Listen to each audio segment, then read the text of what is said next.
नमस्कार, चुनावी क्लास में आपका स्वागत है। आपके साथ मैं हूं सईद अंसारी।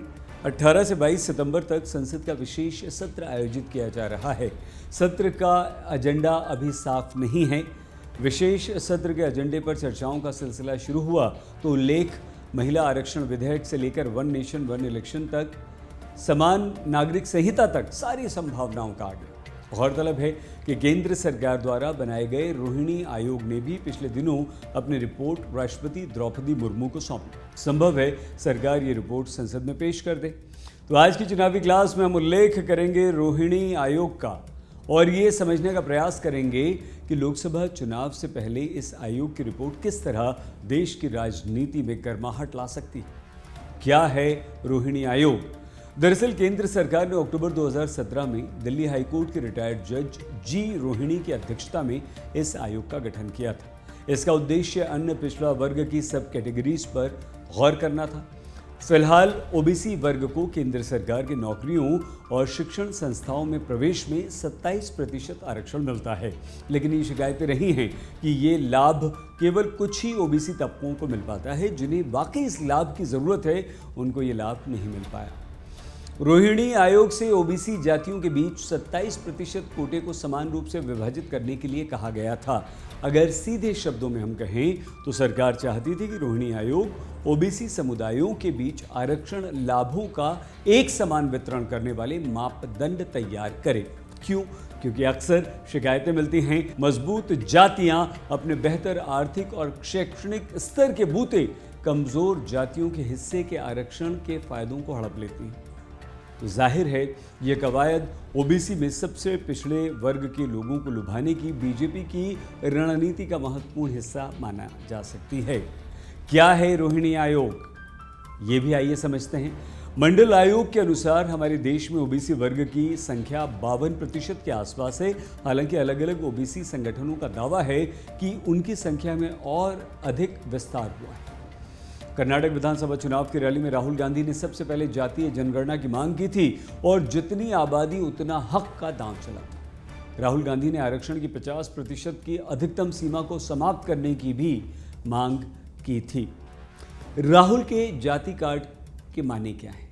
राहुल के इस बयान के बाद से ही बिहार के मुख्यमंत्री नीतीश कुमार की अगुवाई में विपक्षी दलों को जोड़ने की कवायद शुरू हुई। दरअसल कांग्रेस ने इस मांग को करने से पहले काफ़ी मत्तापच्ची की और ये कांग्रेस की दूरगामी रणनीति का एक हिस्सा है। कांग्रेस को लगता है कि ये एक ऐसा मुद्दा है जिस पर बीजेपी को घेरा जा सकता है। कांग्रेस की मंशा है कि अगले चुनाव को मोदी बनाम जितनी आबादी उतना हक के युद्ध में बदल कर बीजेपी के सबका साथ सबका विकास नैरेटिव को कमजोर किया जाए। कांग्रेस की इस मांग की सबसे अधिक पूछ बिहार और उत्तर प्रदेश में हो सकती है। यही वो राज्य हैं जहां की 120 सीटें देश भर में लोकसभा चुनाव की दिशा तय करती हैं। राहुल गांधी का प्रयास है ओबीसी दांव के द्वारा धार्मिक ध्रुवीकरण के चक्रव्यूह को तोड़ दिया जाए। 2014 से मोदी के इर्द गिर्द घूम रही राष्ट्रवाद की आंधी को जाति के पिच पर थाम दिया जाए। राहुल के जाति कार्ड के मायने क्या है? अगर इसे समझें तो हाल ही में सोनिया गांधी ने भी संसद के विशेष सत्र में जातीय जनगणना का मुद्दा उठाने की बात की। प्रधानमंत्री नरेंद्र मोदी को लिखी चिट्ठी में सोनिया ने जिन मुद्दों का उल्लेख किया उनमें जातीय गणना का मुद्दा भी है। अब अगर संसद के विशेष सत्र में मोदी सरकार ने रोहिणी आयोग की रिपोर्ट को सार्वजनिक किया तो लोकसभा चुनाव से पहले ये बीजेपी का एक ऐसा दांव हो सकता है जो कांग्रेस और साथी दलों के समीकरणों को गड़बड़ा दे। आइए ये देख लेते हैं कि रोहिणी आयोग की रिपोर्ट में आखिर है क्या। रोहिणी आयोग की रिपोर्ट में क्या है? बताया जा रहा है कि 1100 पेज की ये रिपोर्ट ओबीसी आरक्षण नीति में प्रक्रिया में बड़ा बदलाव लाने वाली है। सूत्रों के अनुसार रोहिणी आयोग की सिफारिशों में ओबीसी जातियों और उपजातियों को बराबर रूप से आरक्षण का फायदा पहुंचाने की व्यवस्था बनाई गई है। मतलब ओबीसी जातियों उपजातियों दोनों को आरक्षण का लाभ बराबर रूप से मिलेगा। रिपोर्ट में अब तक मिले आरक्षण के फायदों के आंकड़े भी दिए गए हैं। इस रिपोर्ट के अनुसार करीब 1/3 जातियों के लोग आरक्षण के लाभ से वंचित रहे। तो साथ ही देश की करीब 983 ओबीसी जातियां ऐसी हैं जिनको अवसरों की जानकारी ही नहीं मिल पाई और आरक्षण का लाभ नहीं। इस रिपोर्ट में ओबीसी वर्ग के बीच आरक्षण कोटे के न्याय संगत वितरण की व्यवस्था बनाई गई है।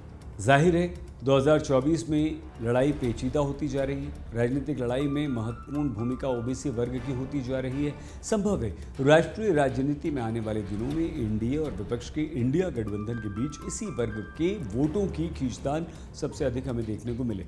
चुनावी क्लास में आप चुनावों, सरकारों, शासन प्रणालियों, राजनीतिक पार्टियों से जुड़ी ऐसी ही रोचक जानकारी हासिल कर सकते हैं। तो चुनाव से जुड़ी विभिन्न खबरों के लिए देखते रहिए चुनाव आज तक। वीडियो पसंद आया हो तो लाइक कीजिए, हमारा चैनल सब्सक्राइब करना बिल्कुल मत भूलिएगा। अपना प्लीज़ बहुत ख्याल रखिएगा। नमस्कार।